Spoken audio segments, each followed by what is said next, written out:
Good afternoon and welcome to another episode of Jeff and the Rabbi. Great topic, another great topic that's in the news today. We're going to talk about in the news. Israel, women, at the wall. At the wall, not just at the wall praying, which is great, but at the wall, and they really are talking about going out there reading from the Torah, wearing tefillin, putting on talit, the holidays. I think it's a interesting topic, and it reminds me of a story. I've got a story. All about golf. I'm going to show you how this comes together here. A story about me, because most of my stories I like to tell are about me. When I was a younger man, I'm not really much of a golfer, but I got invited to a charity golf tournament up in New York. And I warned the people, I said, listen, I'm not really a good golfer. They said, oh, come on up anyway. And it was a great thing. They had caddies. They had set it up. It was a beautiful, beautiful country club, Jewish country club.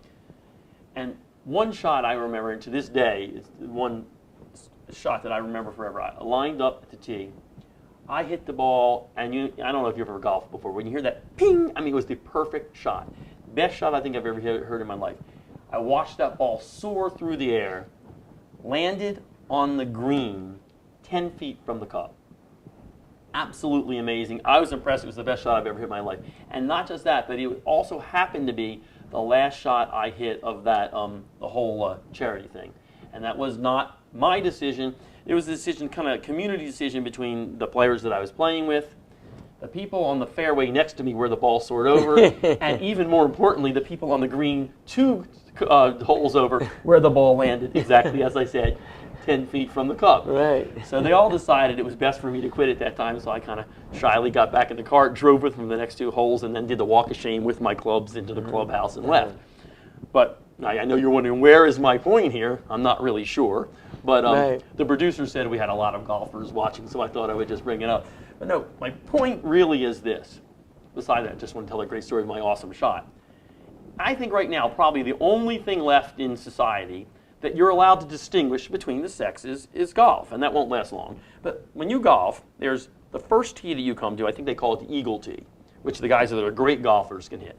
Then you come to what they call the men's tee, where men tee off. Then even further, closer to the hole, they have the women's tee. Now, by making women tee off here and men tee off here, they're not saying that men are better golfers. They're just acknowledging that physically there is a difference between a man and a woman, and you can't do anything about it. So even though the woman tees off over here, they're not saying she's inferior. And now, of course, my prediction is that within the next year, either some college or Congress is going to make a law that we're not allowed to call that the women's tee anymore, or the men's tee. It'll have some other name.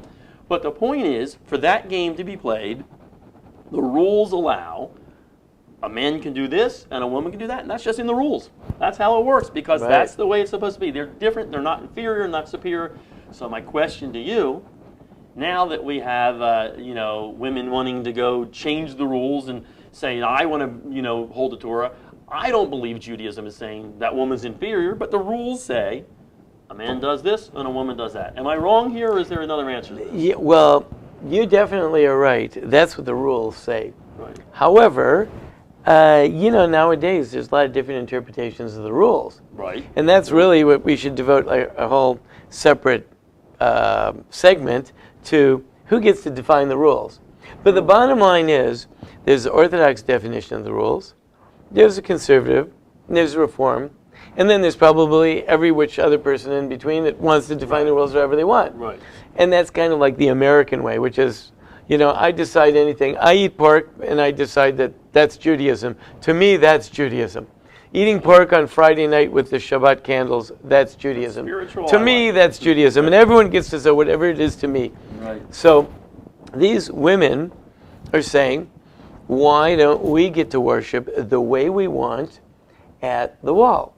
Right. Now, right now, the wall, the Western Wall, which is the little bit of background. Like, what is the Western Wall? First of all, let's let's get everyone all clued in. Once upon a time, in Jerusalem, going back to the year prior to the year 70 A.D., so that's been a good number of years ago. Okay, prior to the year 70 A.D., on that site in Jerusalem stood a temple. The temple was on top of a hill. Now, it had stood on top of this hill for a long time. The King Herod came along. He leveled the top of the hill, and he built retaining walls all around in order to make the hill, to build like a level plateau on the top of the hill. And he built a new, bigger and better temple there. Okay. This was the place that all Jews came to worship. This was the centrality of the Jewish world. This was also the place that nations who came to conquer Israel conquered. Because if you conquered the temple, you got it. That was it. Okay. Right? It's like, you know, you haven't conquered the United States until you took the White House. Right? You know, yeah. So this was the place. Now, in that temple, the Jews used to offer offerings, daily offerings, slaughter bulls and sheep and stuff like that, blood sprinkling and all kinds of different things, and incense burning, and there were menorah there, and there was bread on the show tables, and so on and so forth. It was a very elaborate religious offering, all as prescribed exactly in the Torah. All the description of that. Then the temple was destroyed. By the Romans. Now. By the Romans. 70 A.D., temple was destroyed. And subsequently, within the next couple of hundred years, the Jews were cast off into diaspora and ended up in Atlanta, right? Yep. Now, yeah, the short version. Yes. Here we are. In the meantime, Jews have always aspired to return to Israel. It is written in the Torah that we're going to be cast out and we're going to return. The prophets talk about us being cast out and returning. The Talmudic references are all over the place about us being cast out and returning. And our prayers reflect the fact that we're going to be cast out and return. We lift our eyes to your return to Zion. We say every day in the prayers. 3 times a day, every devout Jew says that God, find my prayers acceptable to you, and please return the temple service. Rebuild the temple. Every time we eat bread, at the end of the meal, we say the Birkat Hamazon, the grace after meals, in which one of the 4 blessings is rebuild the temple. So it's very central to us. Right. Over the years, as the Jews were able, whenever a Jew was able, to get back to the temple. Now, they went to the site. The site was completely destroyed. However, for many years, the retaining wall that was built around this platform that Herod built, with these gigantic, humongous stones, that wall still stood. Now, Arabs built houses up against them. Well, before that, Crusaders utilized it, and all kinds of people utilized it. But the Jews have always known where that wall is. And people have always gone there to pray. And they pray because it's the closest you could get to where the temple is. Now, the real central place where the real temple stood is now occupied by the mosque with the big gold dome, right? Big gold dome on top of that and everything. And there's a mosque up there. And no one is really talking about that. Leave that to them. They have it. No. Anyway, we'll straighten that out at some future point. Down the road. Yeah, but right now. But this wall that makes up the retaining wall of the western side of the hill. That retaining wall has become, over the centuries, a focal point where Jews came and they prayed. And it was sort of felt like we can't have a temple, but as close as we can get, we try to go. And that's what this wall is. And you'll see pictures from the late 1800s. Is this little alleyway, because there's buildings built all around it. In a little alleyway, and Jews would go in there and pray. And various different groups, whoever was in control, countries, whoever in control, they either allowed or didn't allow the Jews to pray, and so on and so forth. Jews would pray there. Well, after 1967, when we took control of the old city of Jerusalem, so the Israeli government moved in there with bulldozers and bulldozed out all the houses and buildings that were in the area, and they created this big plaza in front of a piece of the Western Wall. The Western Wall is a very long wall, and they cleared out one area of it. And this plaza has become sort of like a synagogue. People come and have daily prayers there, have services there, and a lot of people, pretty much anyone that goes to Israel, makes a trip to the Western Wall. Right. People get bar mitzvah there. Obama went there. Right. Twice. Nice. Twice. He's been there twice. He put little To notes. be fair, in he it. went on both sides of the wall. Right? I mean, the women's side and the men's side. I guess he has to be fair. He actually went on both sides of the wall. I think he went on the Muslim side. He went on the other side, but he did go on the other side of the wall. That's actually a good point. Very good point. Yeah, right. So, that's to be fair. That's a good point. So, but he went there, and, he prayed like everyone else did. Now, I noticed that, when he went there, although he's not Jewish, but I did see the photographs of him praying at the wall, and I noticed an interesting thing. When he went there, he wore a kippah, he wore a skull cap. Right. The best of my knowledge, he's not Jewish, and he doesn't wear skull caps. And actually, if one is not Jewish, you don't have to wear a skull cap. Right. It's a Jewish thing. Yep. Or if you're a cardinal or a pope. Right. But other than that, you don't wear skull caps. I heard he's neither. And he's neither. Right. And yet when he went there, he wore one. You know why? He was, I believe, showing respect to the locals, showing respect to the religion, Or a good photo op, but right. showing respect to the people that are there. I mean, come on. If you're going to come in, no one asked him to do that because we don't. I mean, I know no one would ask him to do it because it's a Jewish thing.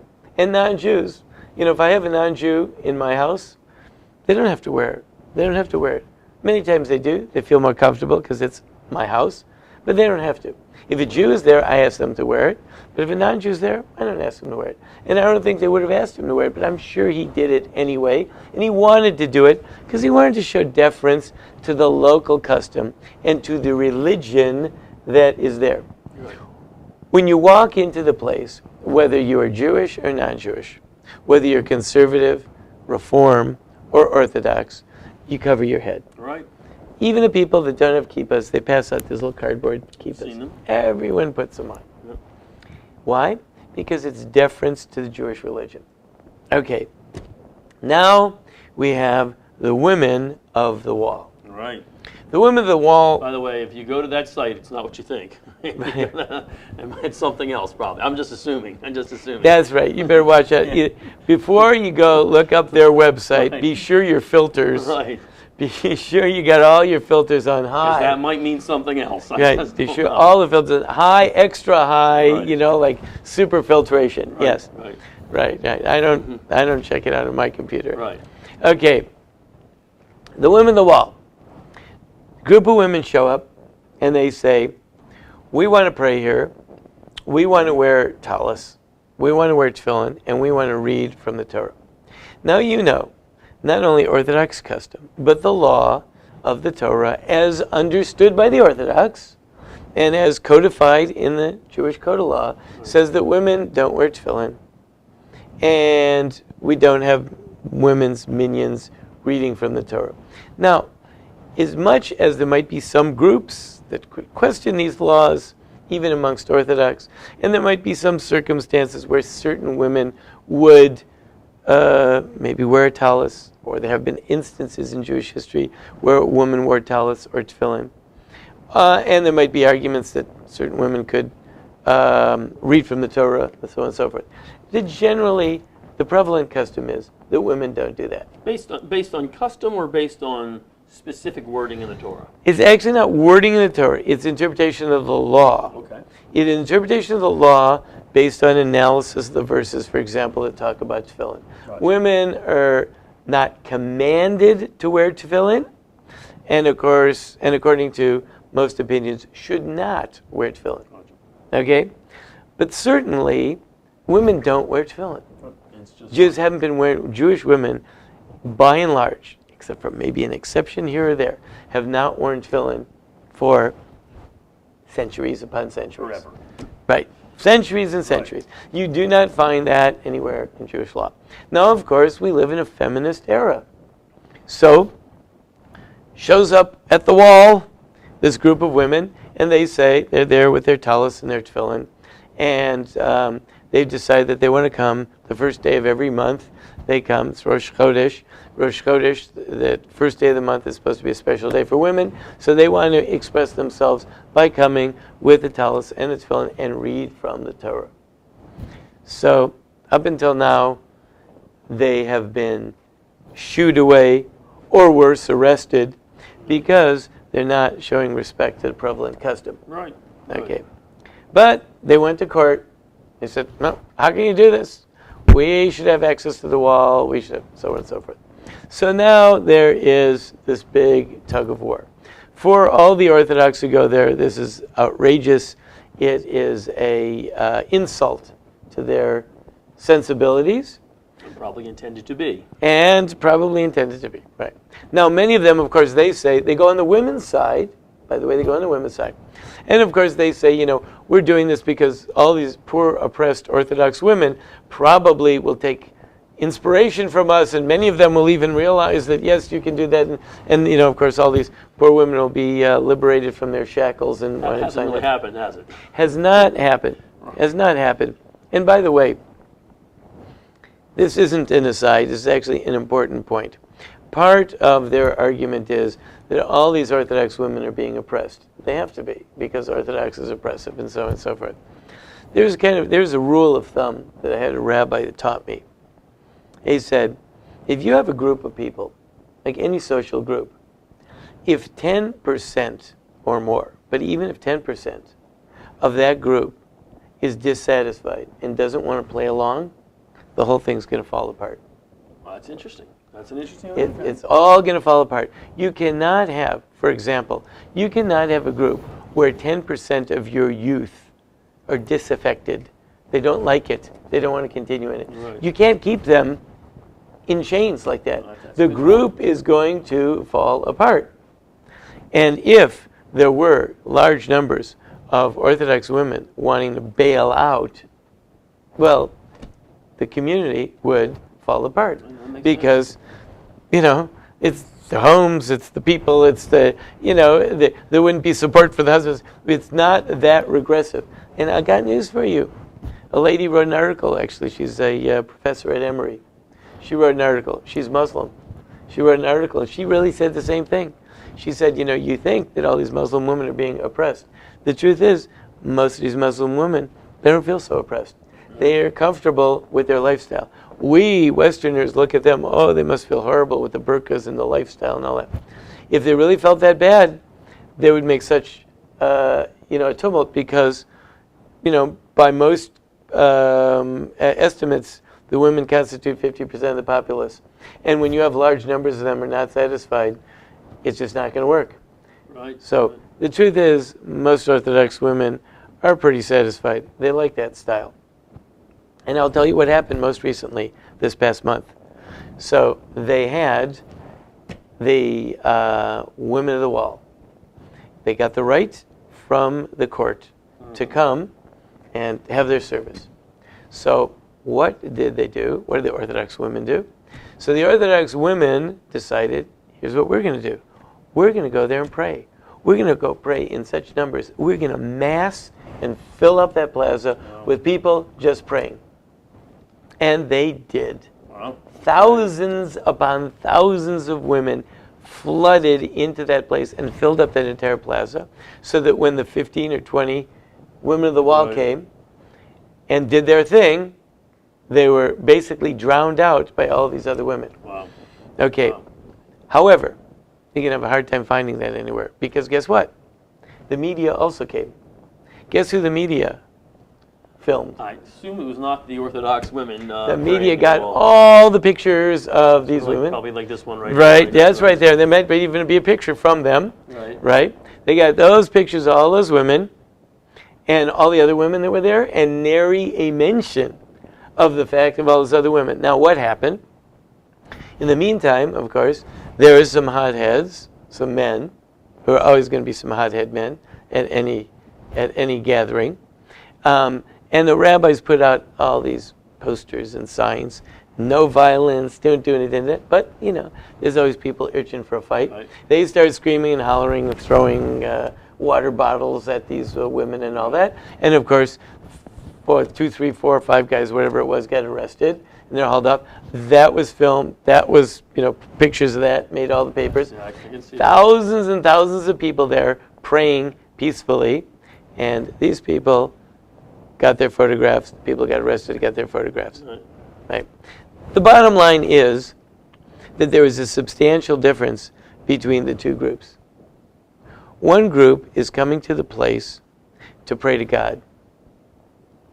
The other group is coming, and actually the ones who are coming to God are really coming to pray to God to advance God's agenda. Right. Now, they believe, God, you've got a plan in the world.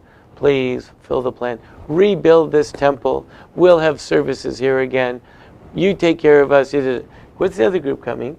They're coming to advance their own agenda, which is the feminist agenda.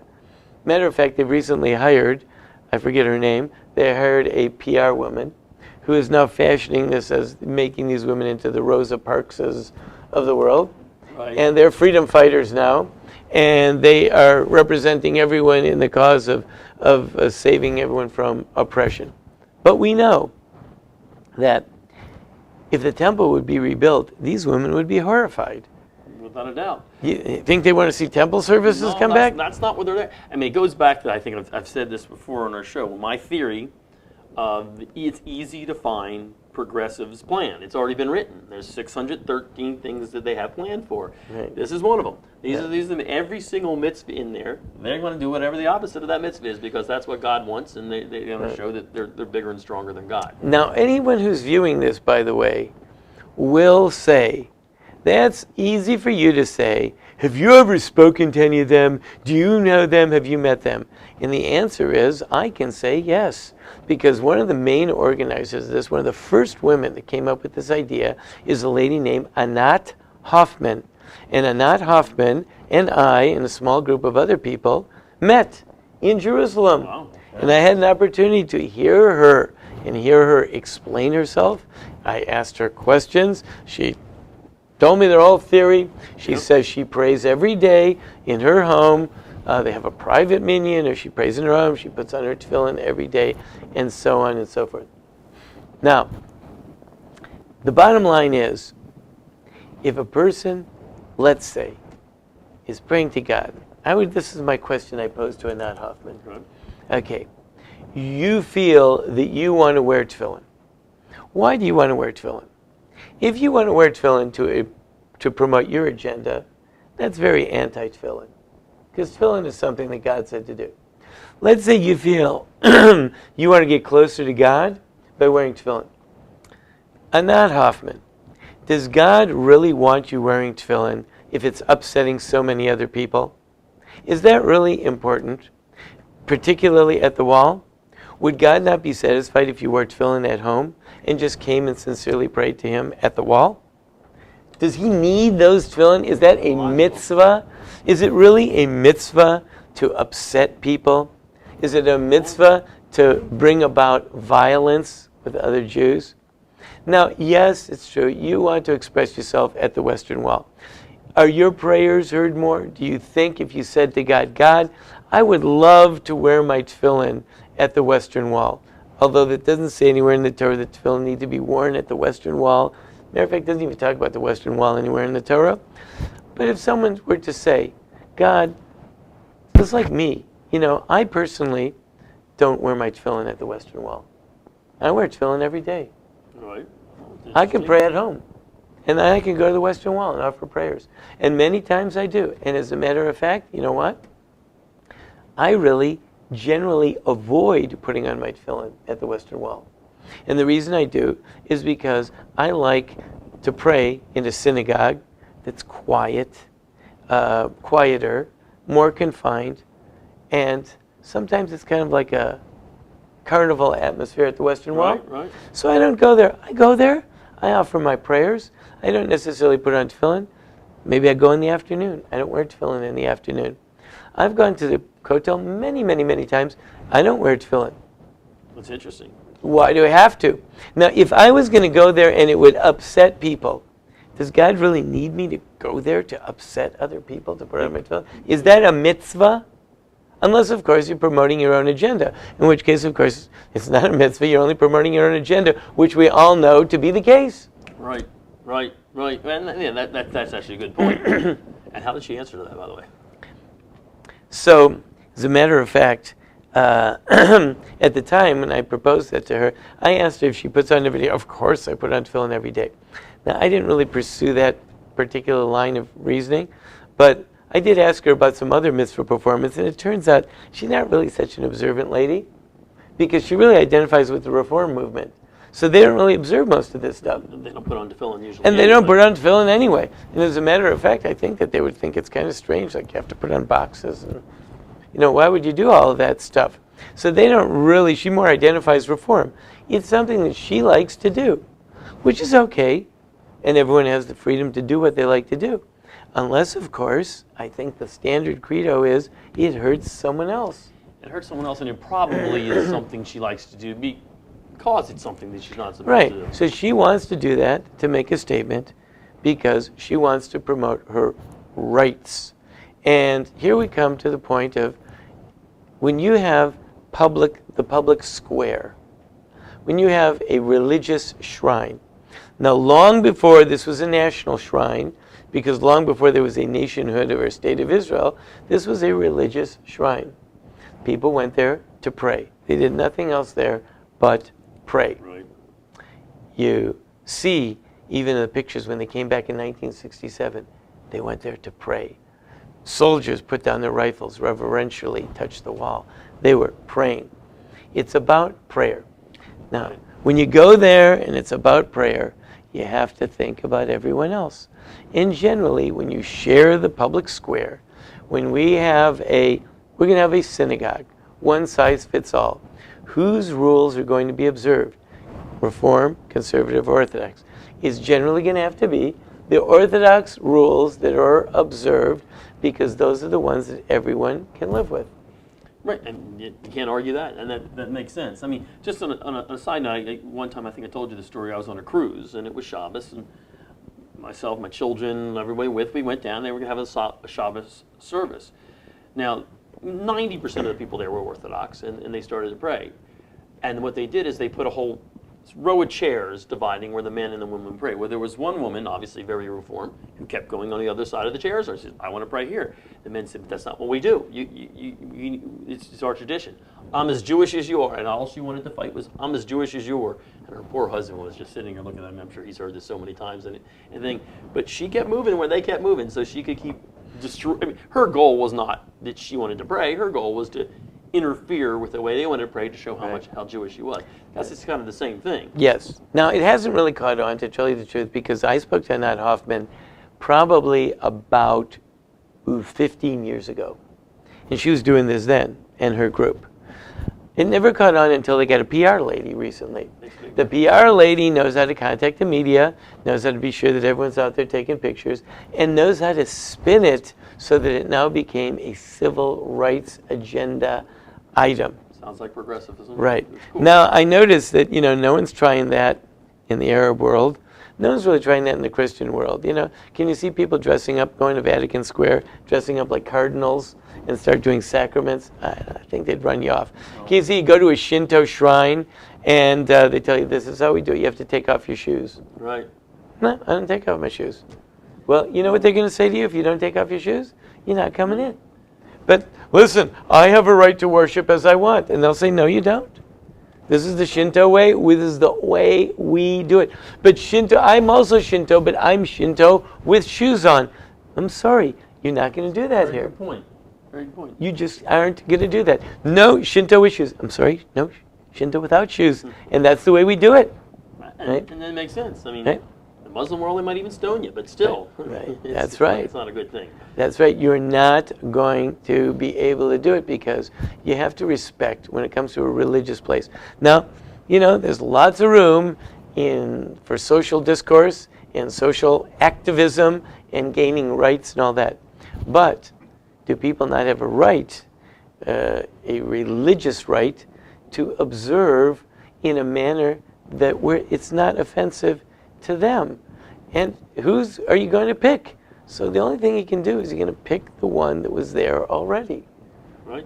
And I would venture to say, other than the women at the wall, if all of the Orthodox Jews all of a sudden decided, we're not worshiping at the wall anymore. Gone.